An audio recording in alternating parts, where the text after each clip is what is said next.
mais banani o bazali ko bunda a na kati na diaspora balo babiso bana Fumu Kimbangu. Qui dit Fumu Kimbangu, directement nous pensons à l'église kimbanguiste et non à l'église catholique. Mais voilà, toza ko ganga eloko moko ezali ko salamate. Nani azali na nkoma oyo akoki ko lamuka sikoyo. Avant to kumisa bolimbisi, avant to kumisa église kimbanguiste, il faut to mona ba kimbanguiste bango moko na nzela pona koloba ete en tout cas mopaya il faut alongwa. Ba kimbanguiste bazali koloba na bango rien. Lobi soki bokatuli imposteur oza na kat na mboka ba kimbanguiste lokola bazali lokola ba caméléon bako ba changer kana bango ba couleur bakoya lisusu matondo ingeta papa mokonzi nzambe apona yo ndenge bayebisaki Hippolyte Kanambe papa mokonzi nzambe apona yo pona Congo yo kofanda seko seko. Biso awa na kati na diaspora tozali kolela quatrième génération to longola Hippolyte Kanambe banguna. Mais chef spirituel a ebisi yo nzambe apona yo. Banani bazali na nkoma. Biso na kati na diaspora mtu tozali na nkoma. Oyo chef spirituel alobi ke nzambe muto apona yo po diriger Congo. Azui ba kimbanguiste mususu akotisi bango na kati na gouvernement wana. Alors bango bazali bien. Biso na kati na diaspora kaka kokumisa nzambe abonkoko.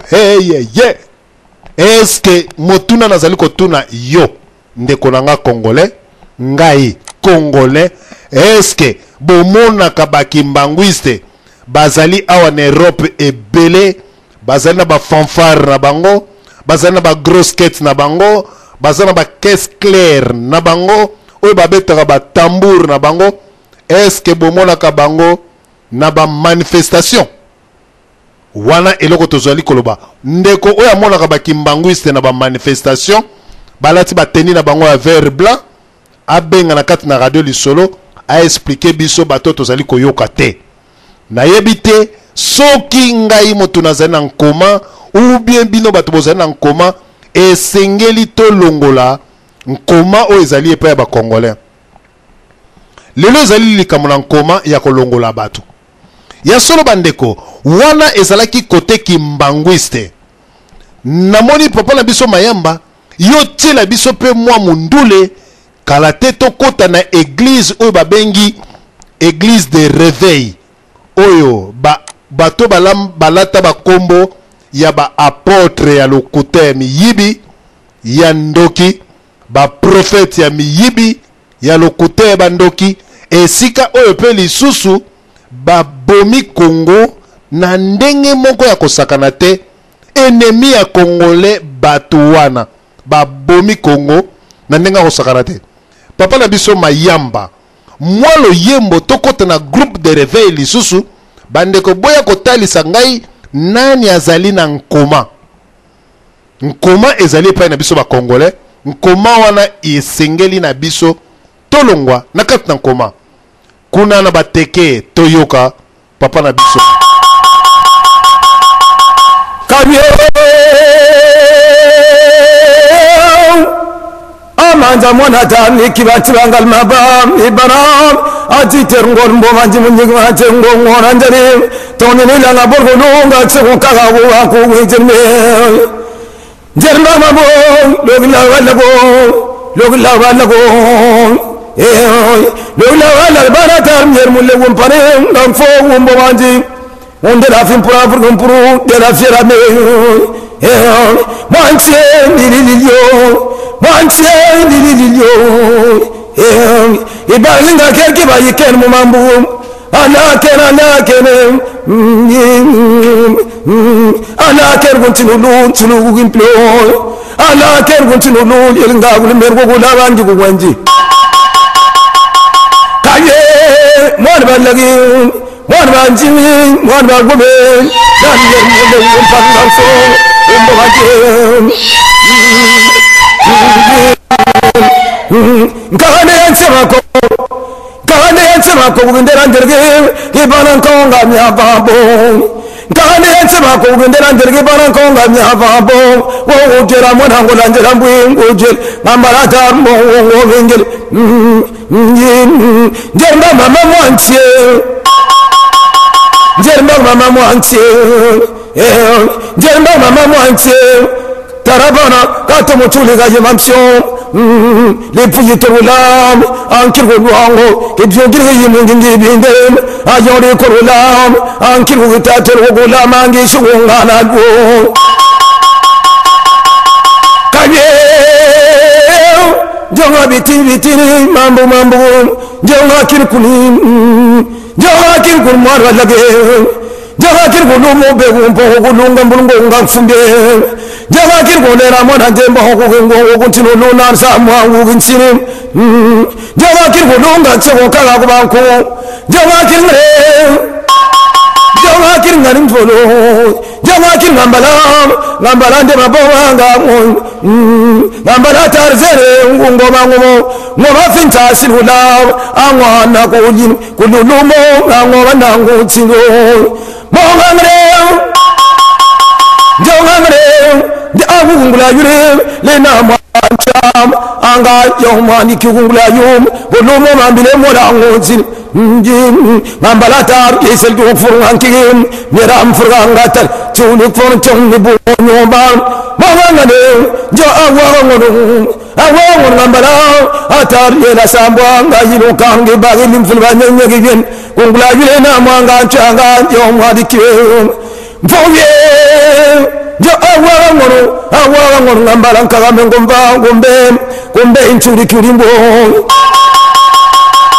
itire mambo ala akura la ngambala angaba mwaliki mutuba ko mulu ngakal onu mama mubyoye mokal gumampyo njogo mamseme ngabe bilabimre kamama urmarano anko ba tarma ngaba mwaliki mutuba ko mutitanabal ni gaburu burmindere bugema ngaba mwaliki ba mindere bugema ngaba mwaliki mutitanabal daraba goleta dwanga nyeri kugumbume kaye berne birmona tan yera sambo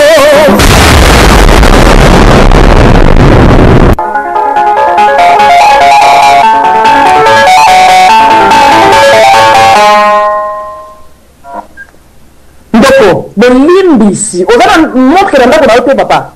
Mais radio du soleil est branché.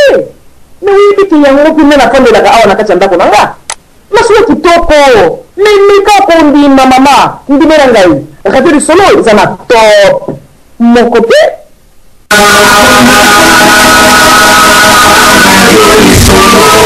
Radio Lisolo, 5 kaka. Radio Lisolo, wetu abana ba mwena Kongo. Nga biloko makeye papa na jago na radio du solo papa di tabolo kitanga bana tala biloko wana tika na kudia lisusu te poa radio du solo ebandi ya solo radio du solo ebandi na masolo na yango na banzi bandeko bolandi biso na kati na bokebi bolandi biso na première sujet na biso esika oyo to pasoli vraiment poke na sujet na biso to lobi un vrai Kimbanguiste doit visiter la terre sainte d'Enkamba. Ya solo vrai Kimbanguiste azako kende ko visiter terre sainte na bango ezali Nkamba. Nanu natikala komona te Kimbanguiste ake ko visiter terre sainte ya ba musulman kuna na Mecque. Natikala komona yango te. Po kende na Mecque kuna il faut ozala musulman. Soki nga na kosi bandeko oyo ba yebi koleka ngai ba ye awa to zalaka na débat ya ba ide to sangisaka masolo na biso nyonso to mais na un vrai Kimbanguiste akokende na Nkamba mais lelo to mona moto azali Kimbanguiste te akei na Nkamba lokola Joseph Kabila ake na Nkamba bayambi ye kuna to salela yo nzambe aponi yo nzambe aponi yo na motema pe mobimba tosalela yo. Nzambe aponi yo mokonzi ya mboka ya Congo na nkamba. Bakumisi Joseph Kabila bakotisi ye na bankamba nyonso tu esika nyonso balakisi ye pe bapesi ye pouvoir ya bonkoko ya kokonza peuple congolais lokola ye azali président de la République. Wana ezali na kati na nkamba. Moto nyonso tu ayebi ba filme wana ayebi yango. Alors, wana na kati ya nkamba esika ba bonkokiste babimike biso nyonso tu nzambe ya bonkoko idéologie ya Simon Kimbangu. Quand on dit que idéologie ya Simon Kimbangu, on voit directement que nkamba pe chef spirituel ya ba Kimbanguiste. Wana ndenge tozali koloba toza na côté ya ba nkambiste ba Kimbanguiste. Alors bandeko, na kati na diaspora, tout le monde atia na Skype na ye photo ya Kimbangu. Oui. Prophète. Alors, batu oyo fale ba telemela idéologie ya photo ya Kimbangu ezali biso ba suiviste. To zwika ka photo wana to tiena ba Skype na biso tozali ko bundela idéologie na ye ndenge bino bolobaka Kimbangu abunda pona Congo apesa Congo indépendant. Mais batu oyo bazali kolanda idéologie ya Kimbangu soi-disant bango bazali na bango batu ya PPRD bango bapesa ki bokonzi pe ya Kabila biso ata to telemi awa na poto bango bakotikala ka ko telema ta mokolo moko te na kati na Kinshasa église Kimbanguiste na ba chef spirituel akotikala ka ko pesa mot d'ordre na ba Kimbanguiste te. Alors bon monter na kati na nzela bo sala marche bo zo ba grosse quête ba caisse claire ba tambour minene bo beta na ba fanfa pour que étranger o azali na pouvoir na mutu ya mboka na biso alongwa batikala ko sala yango te. Mais awa na diaspora kaka pona ki motema mabe ou bien ceux qui pona nini batu nyonso tu idéologie ya Kimbangu to landa yango. Mais batu oyo baza na kati na mboka baza kutu ko kipe idéologie yango te bango baza ko mona biso lokola batama boma tozali ko bundela Kimbangu mais bango bazali ko bundela Kabila.